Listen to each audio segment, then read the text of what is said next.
Welcome, NFL fans and Atlanta Falcons fans. It's Saturday. It's time for another live episode of Jackson Pigskins. This is Tom Pollen, and Dave Holcomb is off to a wedding this week. I don't know. He's got a lot of friends who like getting married. I don't know what this is. He's got to educate his friends a little bit better.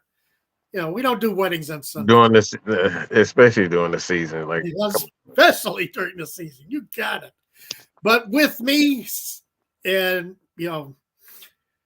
always a pleasure to have on the show. Always love having him here to talk football. The great one. Did I get that right? yes, sir. Yes, sir. All right. The great one, Mad Mike. From Mad Mike Football. And we're going to have a lot to say. Last week, I watched a game on the replay, and there are just things that really bother me about that game. And I just want to go into, I'm glad you're on, Mike. I want to go into them with you and get your thoughts on some of this. But we have Chris Mitherman as our producer behind the scenes, and he will be putting up, making sure that we get to you. All our opinions are getting out to you, and everything's going smooth here. Do want to mention Dave Holcomb writes for allfalcons.com. Give him a look. Some fantastic stuff that he puts on allfalcons.com. And always has he's been a great writer for a long time, and I've known Dave for over 10 years now, and as a writer, and he's fantastic. So give him a look and read his stuff. We also want to mention, before we get into everything we have to say about the Falcons, we are sponsored by Prize Picks. Use the promo code ASU with your first deposit. They will match up to $100 of your first deposit. So use the promo code ASU to let them know where you've heard of Prize Picks, and it helps support the show.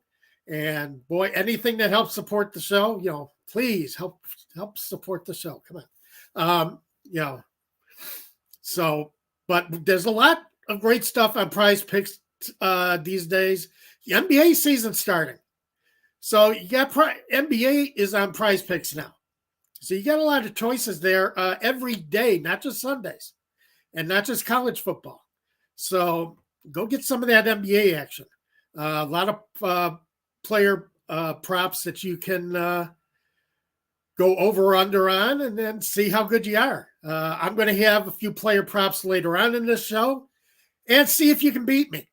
All right? I want to hear what you got too. See if you can beat me. All right? I know I can. I suck. I suck at picking. Actually, so do I, but I'm just throwing it out there. Let's make this a little competition. Give it to us. So looking forward to hearing your player props for Prize Picks for this weekend as we go into week 7. We're reaching the halfway point, Mike. It's really something, this NFL season, the way it goes. I have no idea what's going on. I can't figure it out. I can't figure out the Giants. I can't figure out the Chiefs. I can't figure out the Falcons. I can't figure out what the heck is going on with Kyle Shanahan and that offense. They scored 30 points one week, and then they barely scoring 17 the next week. So the NFL is just a mess. Oh, it's been murder trying to get a handle on some of these teams this year. Before the show, we were having a talk because Chris Mitherman's a Cincinnati Bengals fan. And making a point and fully agree with them. You just can't figure the Bengals out this year, because if I pick them to win and cover, they're going to have a terrible game. If I don't, they are going to play like world beater.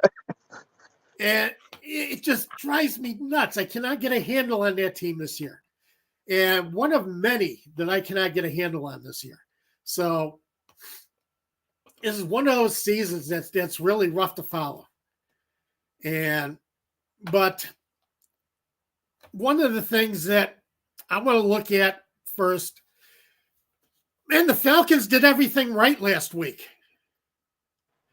Oh boy.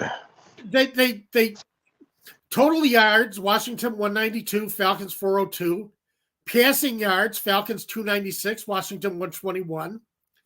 Rushing yards, Falcons won the battle. Third down efficiency, Falcons 33%, Washington 20%. Time of possession, the Falcons held the ball for 36 minutes. They lost the game.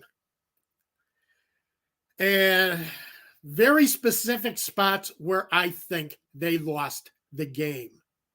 Mike, I know you had one of your features over this last week had to do with, kind of, I think after the game, you were talking about what the Falcons did as far as their statistics.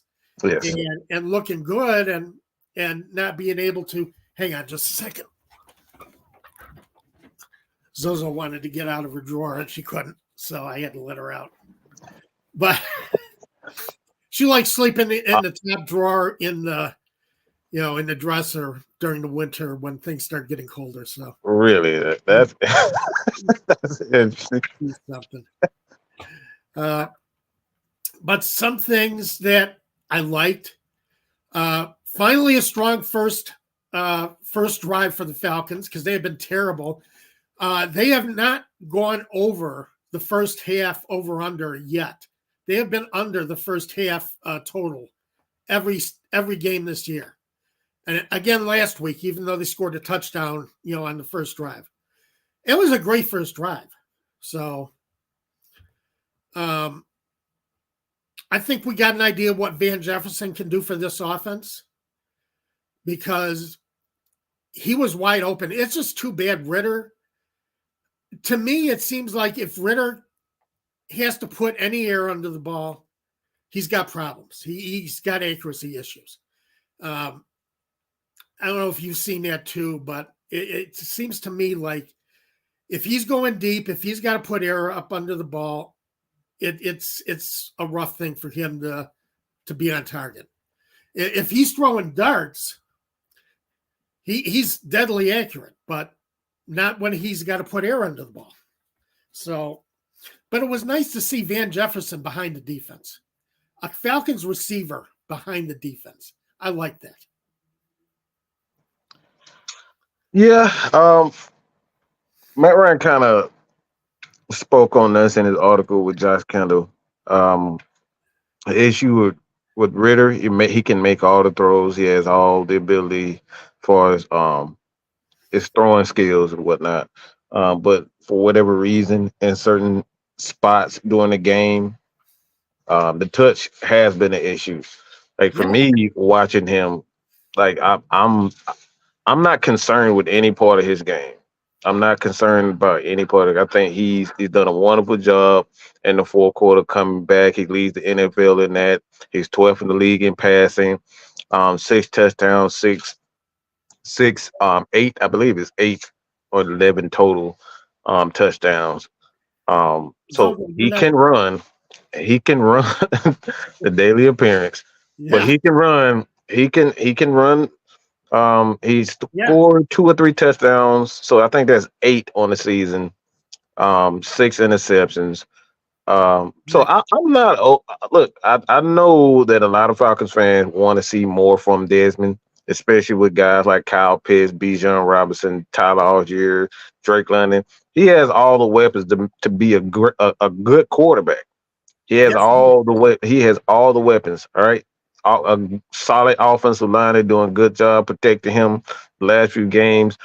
I'm just not concerned about anything. But if there were one thing that I think the Falcons in its entirety, they, for whatever reason, they just don't have the chemistry. And then I alluded to this earlier in the week, pretty much all week, is this team has been together less than, 5 to 7 months? That's it.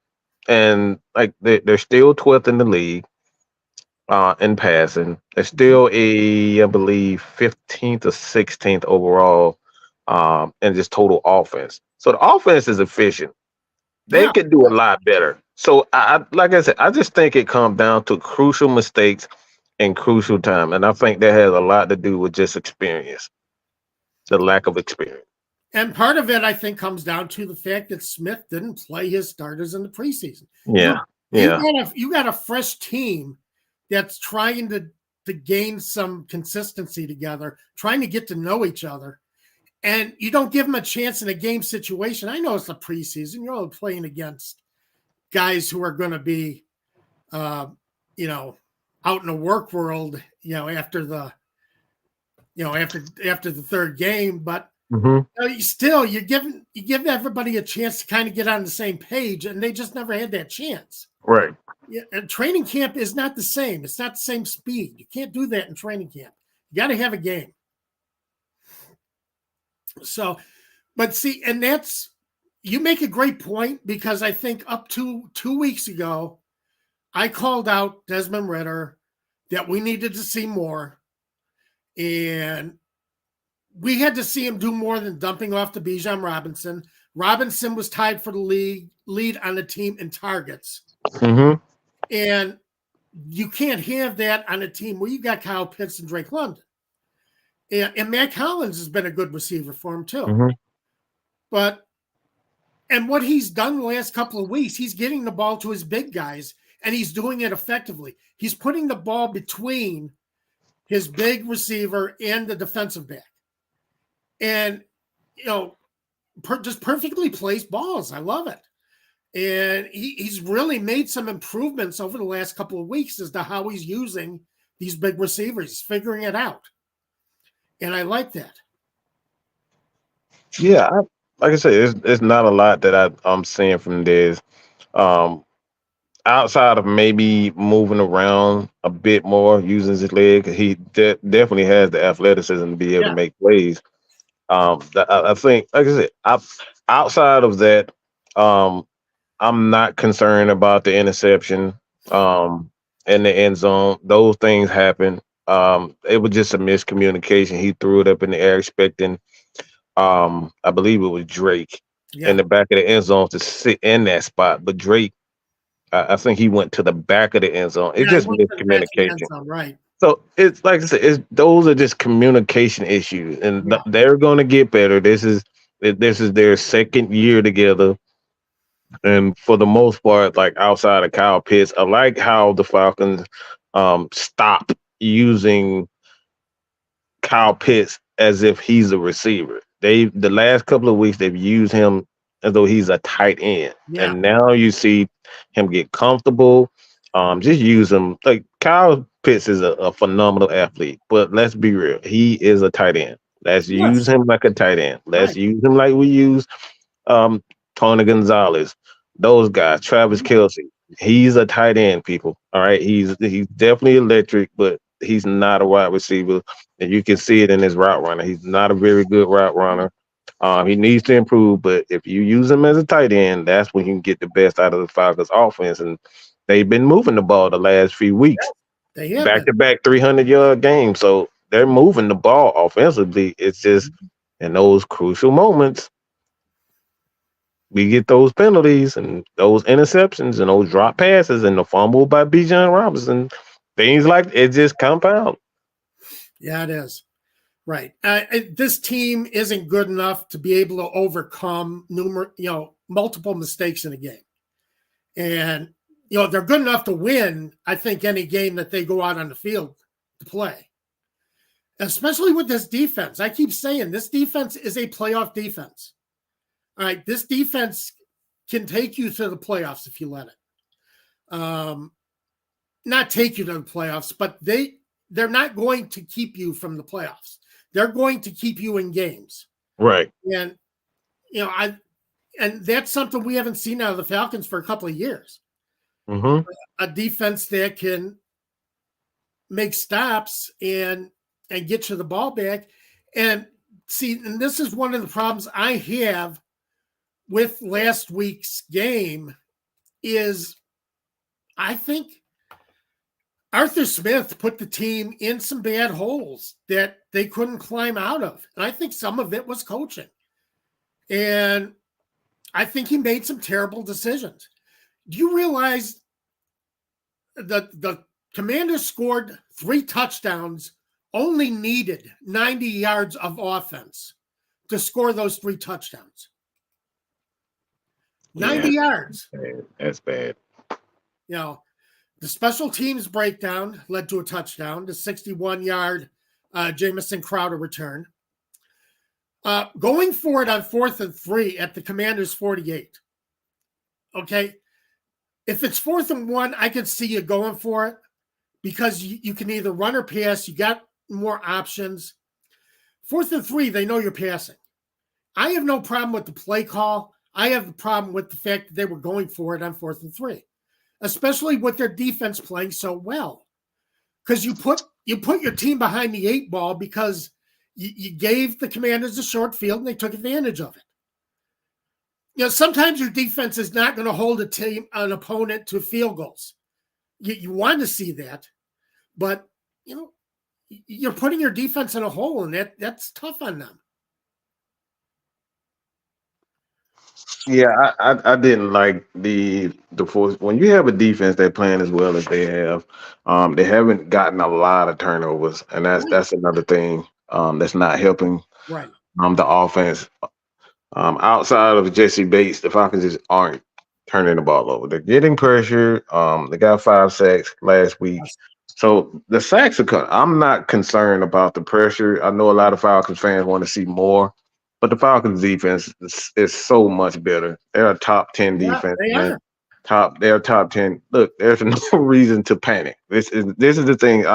I'm not concerned with this Atlanta Falcon team. I know we want to be in the championship. I know we want to be in the playoffs, but I've already seen what I need to see out of Arthur Smith and his regime.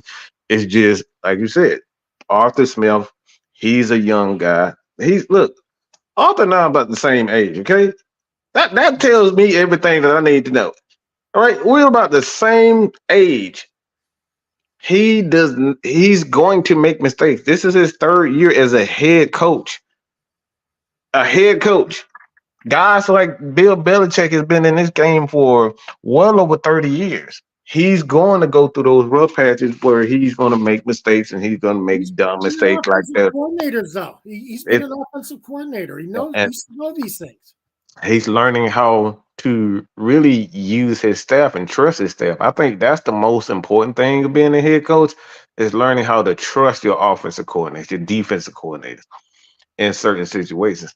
I don't think he trusts these guys, and that's something that I've talked about as well. It's like when you're a head coach, man, like you really have to have. This is why Kyle Shanahan always have to have. He takes guys like Mike McDaniel, LaFleur. Everywhere he goes, he has to be able to trust these guys. And right now, Dave Ragone isn't his guy. He's had to learn to trust. He's had to learn to trust him. So it's all about experience, trust, and everything will come together. But like I said, the only thing that I'm really upset with Arthur, I don't know what the hell he was thinking. And excuse my language, but why are you going for 2 in that situation? Oh my God. I have a problem with. Wow. Yeah, I was so upset. It's like, what are you doing? Going for and his explanation for it was worse than what the call was. He said we did it 2 years ago against the Rams. Yeah. It's the Commanders. Right. And you know something? And he came off real flip. Yeah. And I got advice for him right now. Don't talk down to your fans. All right? Do not talk down to your fans. Matt Nagy did that, and the fans, he didn't produce, and the fans managed to push him out of Chicago because he was flipped, because he thought he was the smartest person in the room and didn't own up to things. Smith didn't own up to the fact that he got some plays in late too, which gave Ritter, made life tough for Ritter on those last couple of drives. And Matt Ryan said on the broadcast, I thought it was very interesting. Matt Ryan said because of the 2-point conversion tries, later on when he had that 2nd and 3, third and goal on the 3, that Smith might have been running out of options on his play card.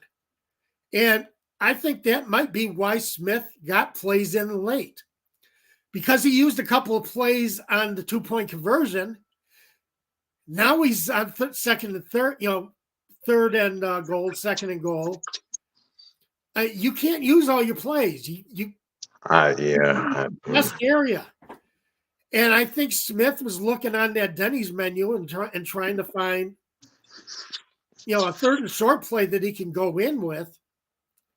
And that leads to my next point. Has Arthur Smith ever heard of the brotherly shove or the tush push?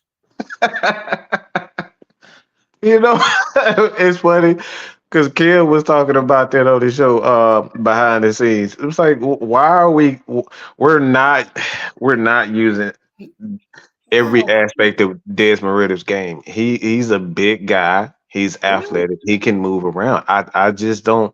Teams are sitting on routes.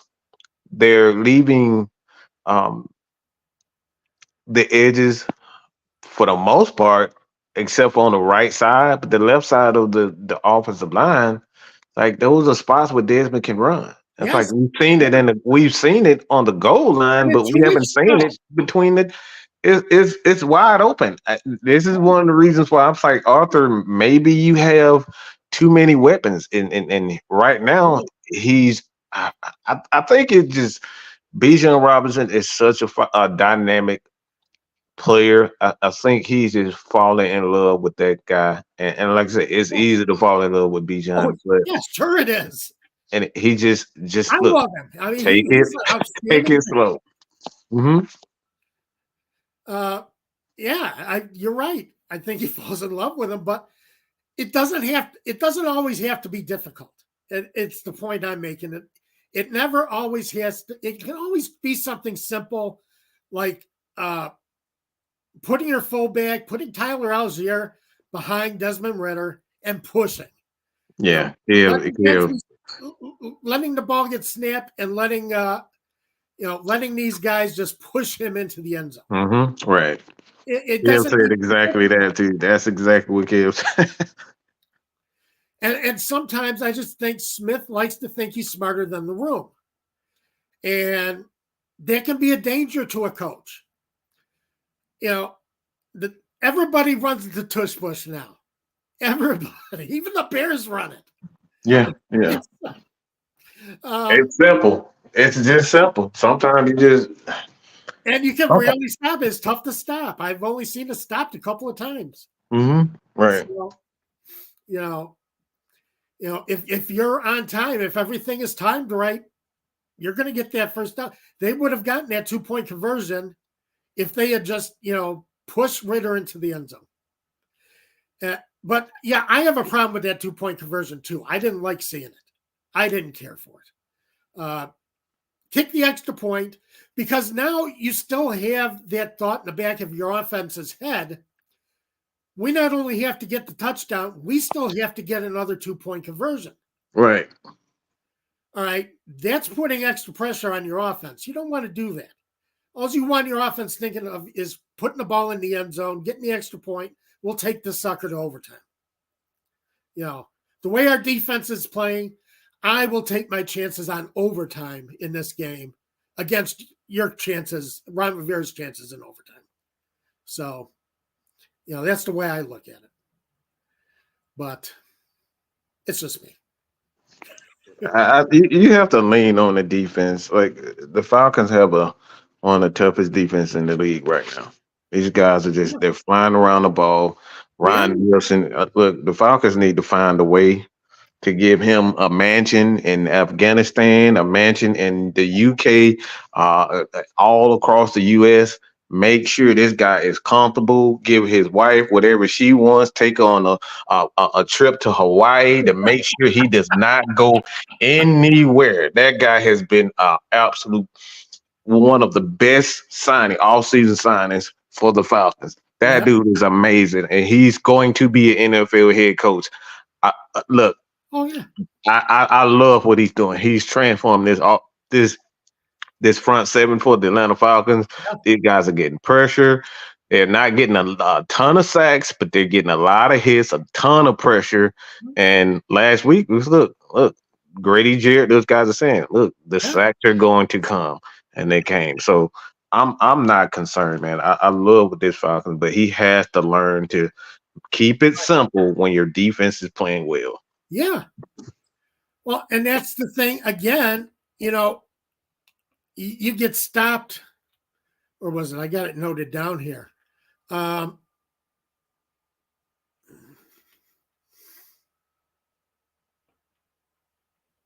Let's see. Oh, going for it on 4th and 8 when you're on your own 44 with 2 minutes left. Punt the ball. You're going to get the ball back anyway. Punt the ball. Right. Yeah. Because instead of getting the ball back on the 30 or 35, Ritter gets the ball back on the 7. You surrendered 2 first downs by going for it on 4th and 8 when you really didn't need to if you had put faith in your defense to get the ball back. So you can't give up yardage like that late in the game. It's just it's a frustrating thing. You're at 4th and 8. Don't panic. Mm-hmm. You have your defense. Don't panic. Don't think that you're not going to get the ball back. You can't assume that everything is going to go perfectly right. You have to assume the best and the worst and make the right decision in that particular moment. And I think Arthur had a tendency to kind of get ahead of himself. Yeah.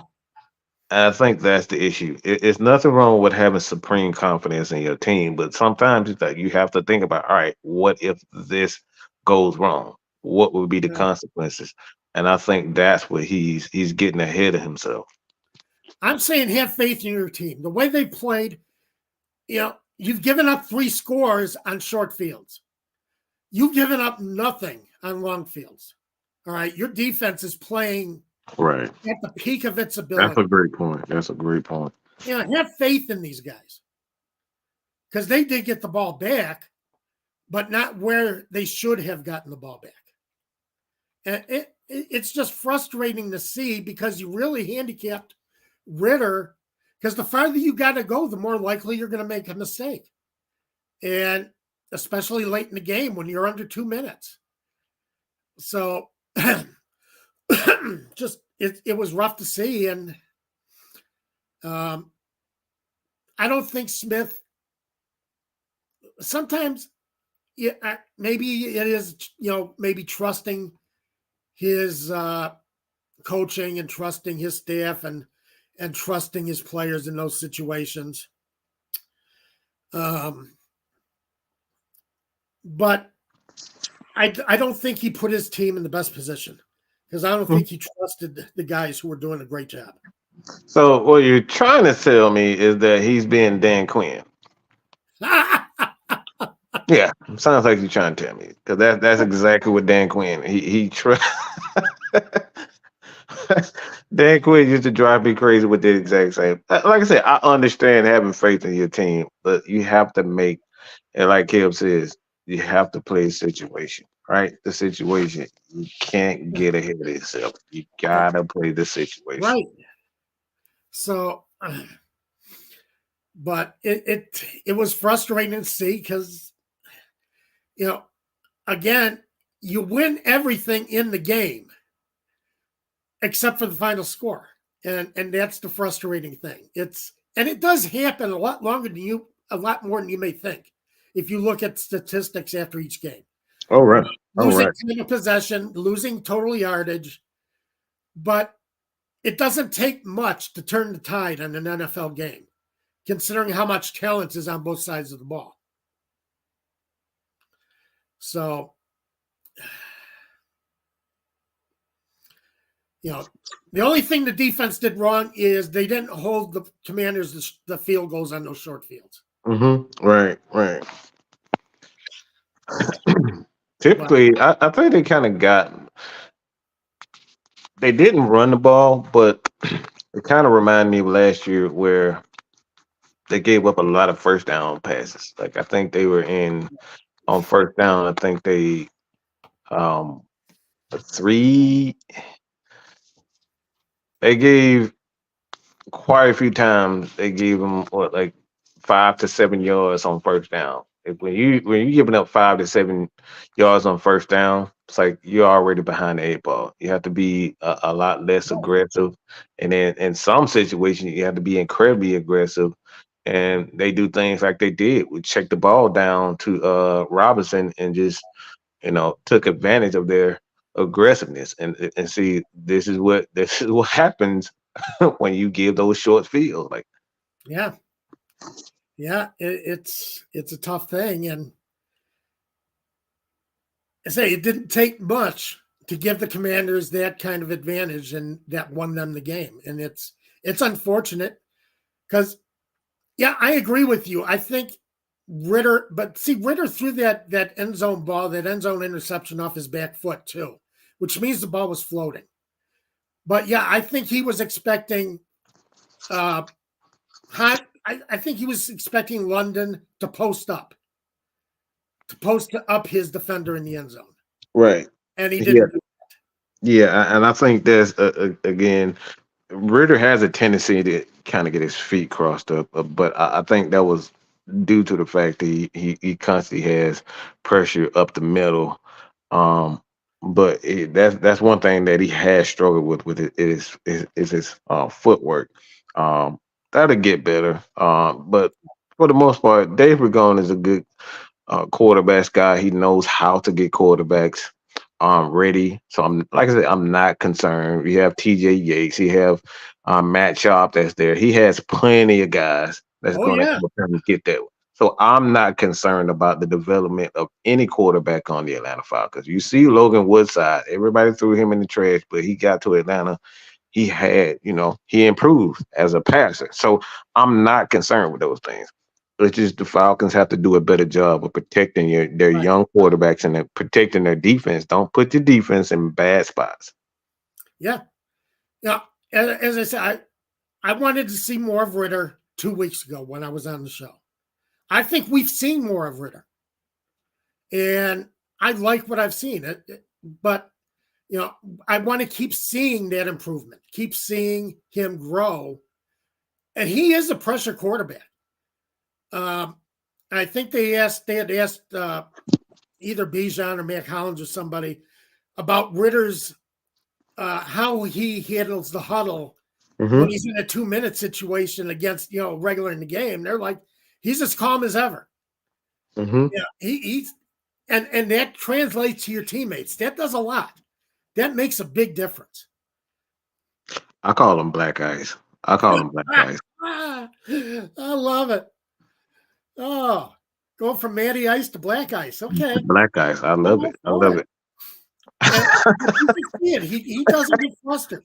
He doesn't. That's what I love from him coming out of college. So like I know a lot of people don't think that winning games in college means a lot, but when you have a guy that shows you trends, it's a Yeah, trend that he wins right, games in football. It's a trend that he doesn't lose a lot of games at home.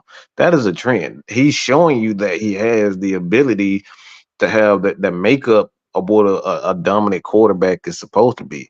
It's like, do the Falcons need him to be a superstar? Absolutely not. This team is right, built to be a balanced team and to eat up a lot of clock. And with those types of teams, you don't need a quarterback to be a Matty Ice or Aaron Rodgers, those types of yeah, guys. You don't need him for that. right. Get your playmakers the ball Get and your let them do playmakers. what they That's do. it. That's what Brock Purdy does. Brock Purdy is a perfect example of it. Yes, he is. That's exactly how he operates. Gets his playmakers the ball and let them do their thing. So you're right. And that's the perfect comparison, Mike. Um, let's see. Coming up now, we got Falcons are 3-3, facing the Tampa Bay Buccaneers, who are 3-2. This is a prime game for the Falcons. We're going to see a lot about what this Falcons team is made of in Tampa this week. What do you see as far as how this game plays out in Tampa? This is do or die, right? This is exactly what you just stated. This is a do or die. This is a game where You're gonna see what Desmond is real. You're gonna see what Arthur is made of. You're gonna see what the Atlanta Falcons are made of because there's a lot of talk around the town. Around the town, it's like, is Desmond really that guy? Are the Atlanta Falcons really that good? Because they lost to some quality teams, but Yeah. the Falcons, let's be real. This is just my opinion. I think the Falcons had the ability to be 6-0 right now. If their offense do what they live up to their potential, the Falcons could easily be 6-0, 5-1. Just Yeah. if they take care of business offensively, they haven't done that. So, Right. and they have to prove that they can win on the road. Desmond Ridder hasn't won a game on the Yes. road. So this is it. This is it. This is the last tour because Falcons fans are looking for an opportunity to jump off board and start get on the Caleb Williams and Penix. They want those guys. So Mhm. at the end of the day, man, the Falcons have to show up. They have to win this game. Yeah. They have to take um, first place. They have to take it because they're going to win over the fans, and that's what it's all about. I think for the most part, they won over the players. The players believe in what they. But if you're really going to get to that next level and have the fans join them, they're going to have to win this game. This is a must win for the Falcons. They cannot lose this game because it's going to be hell on earth if they lose this game. Do you think the Falcons fans are a little afraid of jumping on this yet? Even though, Absolutely, absolutely. The Falcons look. The Falcons, it's a weird dynamic with Falcons fans. You have Michael Vick fans, they're never going to stop loving Michael Vick. And you God, have Matt Ryan fans, they're uh-huh. never going to stop loving Matt Ryan. So, a guy, any quarterback, this is not Desmond, any quarterback that comes into this organization, they're going to be that they're going to have doubt. Like they're gonna get that. They're gonna get doubted. The media, the fans, everybody who covers the Atlanta Falcons, look, they're going to doubt this team. So the Falcons, they have to. Look, they have to, in my opinion. This is just a must. This is a must win, and yeah, I I don't know what else to say about that. They just have to at this point. This is a must win. They have to get this. Well, as far as the fans, Matt Ryan had some interesting things to say about Desmond Ridder. And a little disappointed that Ridder didn't have more time last season to start merging with an NFL offense. And with Matt Ryan, he's like, be patient. This guy is still a young quarterback. Mm-hmm. This guy is still experiencing things. He's still seeing things that he hasn't seen before. And you got to give him that kind of chance because he didn't get it last year because for some reason the Falcons still thought they were in a playoff push with Marcus Mariota. I don't know, but Marcus Mariota fell apart. You had to go to Desmond Ridder, but I thought it was too late in the season to go to Desmond Ridder. This is a young quarterback. This is a guy who's going to make mistakes. Let him make those mistakes. Yeah, I agree. You look at last year. I would have liked to see Desmond a bit more, but I understood him being a third round pick. You have um, Carson Palmer's brother, Jordan Palmer. Jordan Yeah. Palmer, he pretty much backed and said he's one of the most, brilliant quarterbacks that he's ever taught and he's ever, came in contact with. So I know Desmond has the ability, the mental capacity, to even just be not only a leader, but just a smart quarterback. He's a smart guy. But I think, when you look at what the Falcons where they were last year, I think again, this is where, sometimes Arthur Smith can kind of get in his way, Yeah. and have a little bit too much trust in certain players. And I get where he was going. The Falcons were heading to a bye, so I think they wanted to give him a extra week. So he gave Mariota, one more shot. Yeah. Um, and I think midway during the season was the best way to go. But it didn't work out that way. The Falcons was still in still in the hunt. But I think if the Falcons weren't still in the hunt, I think he would have pulled that trigger a lot sooner. I think he didn't. Grady Jarrett, again, he's one of those guys, the AJ Terrells. He didn't want to, kind of send the wrong signal to those guys and say, all right, we giving up on the season. Let's see what Desmond. So it's a combination of things. It's a combination of things. I think Matt is right. He did need to start the season, but when you have other players on the team that you're trying to, kind of quiet them a bit, you don't want to send the wrong message to those guys to say, all right, we're giving up on the season. Let's start the rookie. Yeah, kind of the way the Bears have been the last couple of, especially last week. It looks like the Bears are going for the double tank. So we're gonna see. Yeah, I have no clue. I don't know what the heck is going on with Chicago. You said this time and time again. They have no clue on how to develop a quarterback. I think this is why Caleb is saying all this crazy stuff in the media, because he knows for sure that Chicago's going to be one of those teams, because they have a decision to make with Fields. Do you give him that contract extension? Do you give him? Do you extend him? So they're in a pickle right now. You pick up the option. Mm-hmm. And Brad Biggs, who's a reporter here, he's kind of like Ledbetter there in Atlanta, where he's been around the team forever, knows everybody from the president to the people who clean the offices at night. And he said flat out, specifically, Justin Fields will not be the starter for the Bears in 2024. Oh, wow. Oh, wow. It's not like him to make a statement like that, but he came out and just said he's not Ryan Poles' guy. I've heard that. I've heard the same thing. Yeah. And they have never been enthusiastic about him. And they've always, we're behind Ryan, we're behind Justin Fields, but you never get the feeling that they really are, or he's not the quarterback that they wanted. He's not the type of quarterback that they wanted. Mm-hmm. And, it's too mobile. They've been trying to force him into something that he's not good at doing this year. Keeping him in the pocket, not letting him slide, not letting him work back and forth in the pocket. And they let him do that for a couple of games, and the offense broke out against Denver and Washington. Mm-hmm. Yeah, but last week it looked like they put the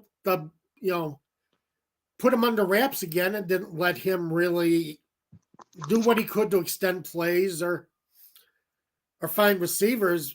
My point, though, is the guy who was Justin Fields' guy, who picked Justin Fields as his quarterback, who is, in Justin Fields' corner, I would say he's on Terry Fontenot's staff in Atlanta right now. Ryan Pace. I heard about that. Believe me, we're reminded about it constantly. We're reminded about that. See, and that's another thing. Guys like D-Led, they continue to, let the fans know that we have a guy that is connected to Justin Fields. And like I said, I'll say this about Fields. I believe he has all the tools to be a good quarterback. I'm not one to go out and say a great quarterback, but I think he has all the tools to be a good quarterback. The thing is he willing to do whatever it takes to be a part of a system? That's the thing, a system. Because what's good for you may not be good for the running back, the offensive line, the wide receivers. So I think that's where the disconnect is with that Bears organization. They have an idea of who Justin Fields can be, and Justin Fields has an idea of what he is. That's the disconnect. Justin Fields, what he is and what he wants to be. Right. So, but I'm not saying that it's going to happen. I'm not predicting it. I have heard nothing that says that the Falcons would even make a run for Fields. However, Leave Fields, Tom alone, people. All right, leave him alone. I don't need you guys to see him on Twitter and send him 1,000 messages. Okay, he's not saying. I'm He's just not saying it. saying, the guy who drafted Justin Fields works for Terry Fontenot. Oh boy, That's where I'm you gonna know you gotta, Tom. You know you gotta get it with this, right? love it. But the thing is, Justin Fields is hurt now. He's got an injured thumb. He might be out for 3 to 4 weeks. So the Bears are going with this undrafted free agent at quarterback. Wow. This weekend against the Raiders is going to be Brian Hoyer against Justin Badgett. Tyson. Wow. Brian Hoyer still playing? Good gracious. So, and the kid came out with big numbers out of Division II, but you're playing with the big boys now. And he had a great preseason, but you saw last week, again, playing against the ones, playing against a real NFL defense, that he's not quite there yet. Will he get there? Who knows? But I think the Bears are going to sink or swim with him.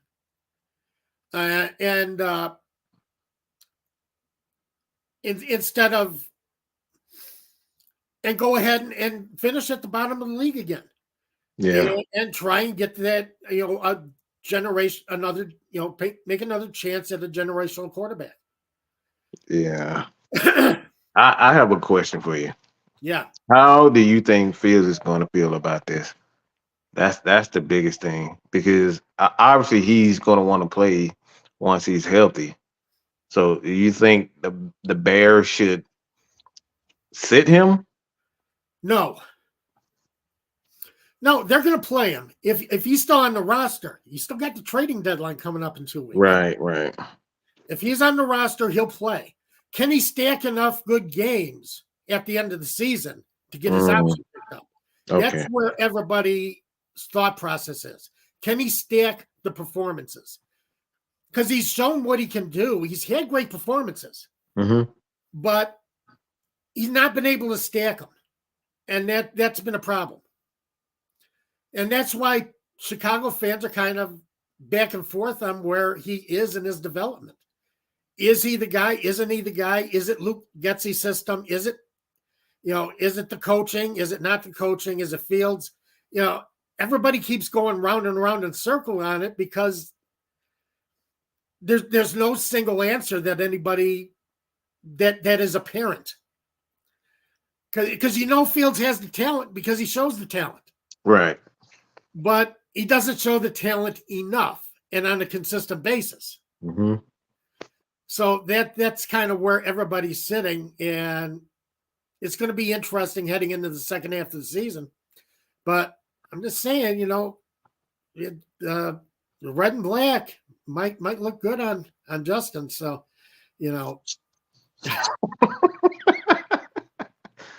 I would strongly consider keeping Justin Fields. I would too. I think he'll look good with Brock Bowers. I don't want to see Brock Bowers with Justin Fields, but if I were the Bears, I think he's a perfect target, because he's a security blanket, man. Brock Bowers he's the ultimate weapon for a quarterback. And that's what Fields needs. He needs a guy that's going to make plays. He's going to catch the ball. Right. And he's going to make. And I've seen him playing against the Falcons. I always forget the tight end for the Bears name, but he played. They had a nice little rapport together. He and Cole Kmet do have a rapport. Cole Kmet. All right, that's his name. I always forget his name, but those guys, they play well together. So, like, if I were the Bears, I would keep Fields. Continue to build that offensive line and just run with that. He needs a weapon. I think he needs a security blanket. And I don't think the wide receiver position for Justin Fields, because if you look back at him playing with Ohio State, I forget the other tight end name. He had a kind of good rapport with the tight end there. So I think Brock Bowles, Justin Fields, that'll be a nasty, nasty combination. But I'm not the Bears, and I'm positive that the Bears won't spend the top 5 pick on Brock Bowles. No, they won't. But still, I just wanted to bring him up because of the connection with Atlanta and the fact that, nobody's saying anything officially, but there's rumblings that this might be it. And I would hate to see it because, as I said, I think he has the talent. I don't think he's being used to his talents. I think he's being used the way the Bears would like to see him being play, and that's a problem. So, and I don't know what the solution is for it. I don't know if there is a solution for it with this coaching staff and with this general manager, because this general manager has never shown complete faith in Justin Fields. Right. Yeah, it's the mess. It's a mess in Chicago. Yeah, They know everything about defense, but when it comes down to offense, they can never get on the same page. They're never on the same page offensively, and it's been like that for decades. Yeah, it has. When Sid Luckman, who quarterbacked the team in the 40s, still owns quite a few of your team passing records, that's a problem. Yeah, that's not a good look. When you're still looking to replace Sid Luckman, yeah, that's not a good look at all. See, I didn't know that. I did not know that. If Jim McMahon had stayed healthy in the 80s, I think Jim McMahon would have been the quarterback the Bears needed, that would have taken on the mantle of the quarterback in Bears history. But he could never stay healthy. He could never stay on the field. McMahon was just super talented. Oh, for sure. Great touch.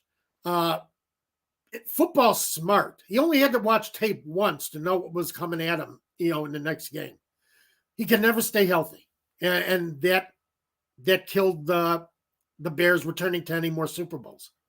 So, but, again, everybody thought Jay Cutler might be the guy that would take it over, but Cutler had a love-hate relationship with the Chicago fans. That was always a weird situation. Chicago fans and quarterbacks are always just a weird combo. I don't, yeah. Cutler is he was a weird guy. He looks like he's happy one game and the next game he's not happy. I don't know if he was bipolar or it was the fans, but sometimes he just look, I don't feel like playing football today. Yeah. I'll just throw 4 interceptions. So, but yeah, maybe it's just the fact that Chicago fans don't really, Atlanta Falcons fans had Matty Ice for so long. Yeah. And you knew Matty Ice was going to give you the best chance to win football games. Mm-hmm. And that makes a difference when you've actually seen a quarterback in your lifetime. Yeah, we're kind of spoiled. Believe me, we are spoiled. We're spoiled rotten. 14 years of that guy. I think that has a lot to do with the fans' impatience, because we've seen Matt Ryan make it look so easy. He make it look so easy. And realize that, most of your young guys have got to make mistakes before they get to that point where they look comfortable in an offense as Matt Ryan did. And basically, made the team his, especially on offense. But, right.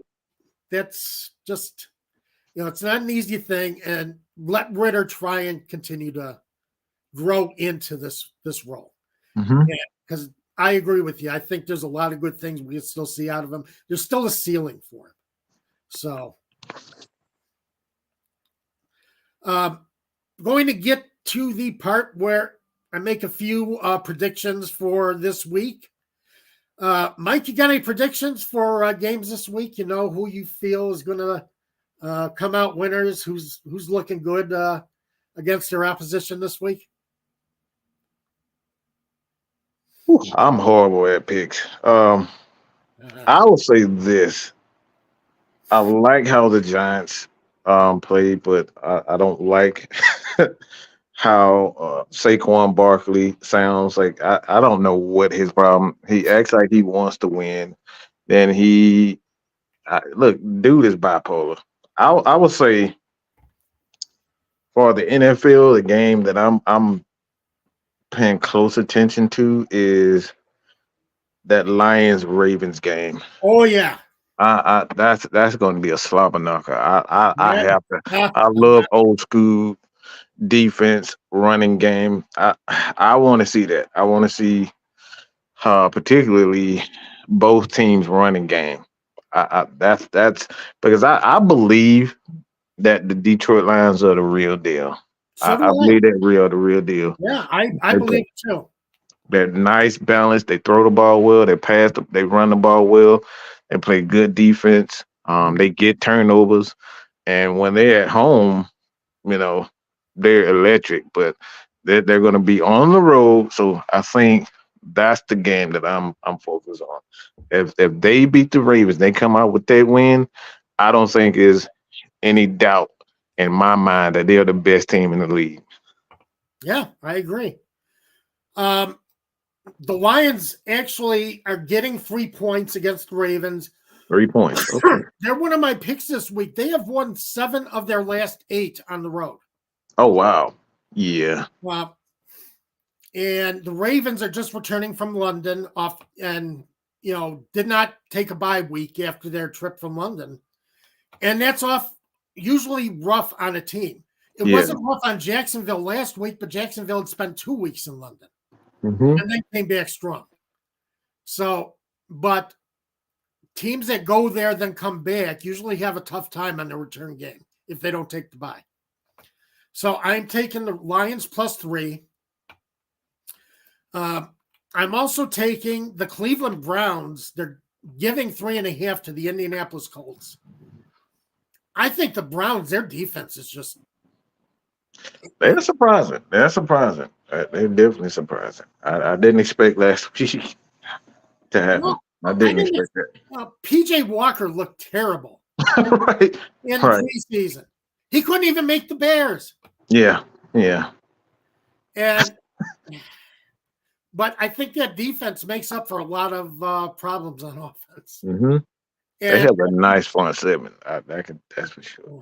With Anthony Richardson still out, Gardner Minshew is an average quarterback. He's nothing special. He looks good when you haven't game plan for him when he has to come in the middle of a game. He's other than that, I think that the Browns keep the Colts under wraps. I think their defense does enough. I think their offense does just enough to win. So I do like that game. And my third game that I'm giving you this week, Buffalo Bills -8.5. They're giving 8.5 points to the Patriots. Wow. Yeah. Wow. Josh Allen is 6-1 against Bill Belichick. Wow. Bill Belichick has never figured out how to stop Josh Allen. And when Josh Allen wins, it's usually by 2 scores. Mm-hmm. Most of his victories are by 8 points or better. So I like the Bills. I think the Patriots are coming apart. I think Bill Belichick, this is it for him. I think he's done. Yeah, I think he's done. I'm hearing rumblings. Yeah. Yeah, I don't think he has any more left than nothing on offense, except Ramondre Stevenson, but you can't lean on Ramondre Stevenson the entire game. So, Mac Jones has not worked out as quarterback, and that team, I think, is just basically very close to falling apart. Yeah, I think it may be an end of an era, to be honest. But I think at some point, every great coach kind of loses. They're I wouldn't necessarily say genius, but they kind of lose touch of what football is, and I think he's kind of lost touch of what wins games now. Yeah, I agree with you. It's he should have gone to the broadcast booth a while ago. Yeah. Because once coaches go to the broadcast booth, they don't go back. Yeah, we see that with Rex Ryan. Rex Ryan hasn't returned yet. I think Matt Ryan. I think teams are calling him. Right. He wanted the quarterback, be on the field again this year. Ryan's like, no, I got. No, I'm good. He fits right in. He Matt Ryan is extremely good. I love him in the booth. Yeah, he was very good in the booth last week. I loved it. So, once these guys get into the booth, they're like, hey, this is kind of nice. I don't have to get hit. Yeah, I can talk about it. Yeah, that's good. Yeah, exactly. And I got 3 prize picks for you. Remember, Prize Picks, sponsors of Atlanta Sports Unlimited. They will match up to $100 of your first deposit. So $100, they give you free money to play. And I have got 3 players for you to go with in Prize Picks this week. Cartier, we haven't really done much comments today. Cartier Walker, Pewter and Red, says Tony Romo annoying in the booth. He thinks he knows everything and talks before the play happens. That, sometimes that is a problem with Tony Romo. Plus, I think he's too wired. He tries to keep that energy going. Yeah. And Tony, sit back. Relax. It's not. You don't have to be so wired up. It's not a Broadway show. Right. Relax. So, but I got 3 prize picks for you. Use the promo code ASU. And you got NBA.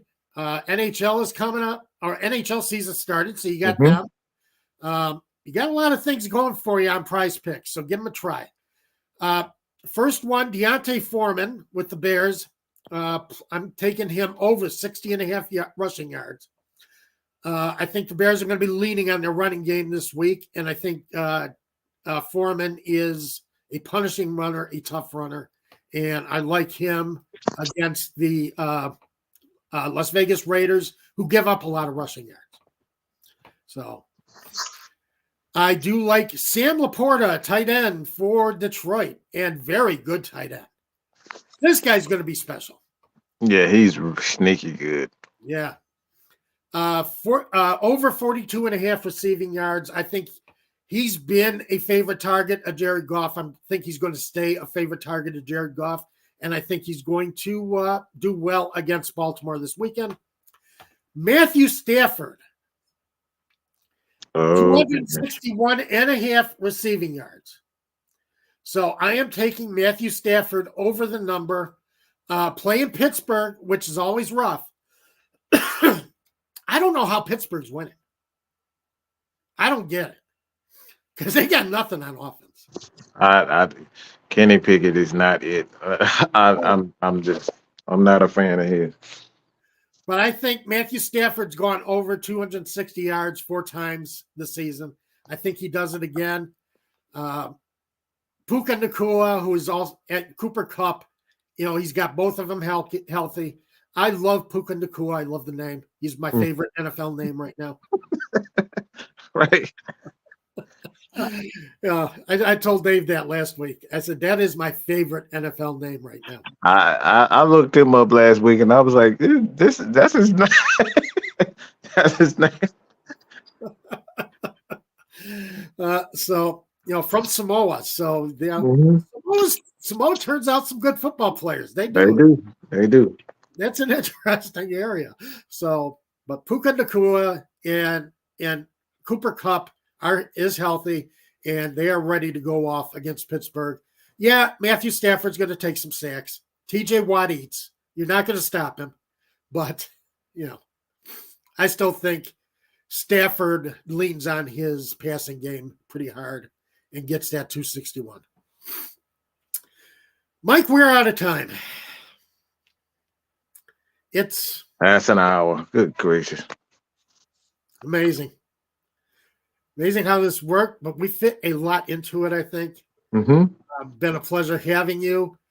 Want to thank all the fans who stayed with us over this last hour, took time out of your Saturday to watch this and listen to us talk about football. I love doing this every Saturday. I love talking football. So Absolutely. If I'm not sleeping, I'm talking football, right. watching football, doing something about football. Exactly. Football is life. So, as I said, I do appreciate all of you being with us. Everyone, have a great week.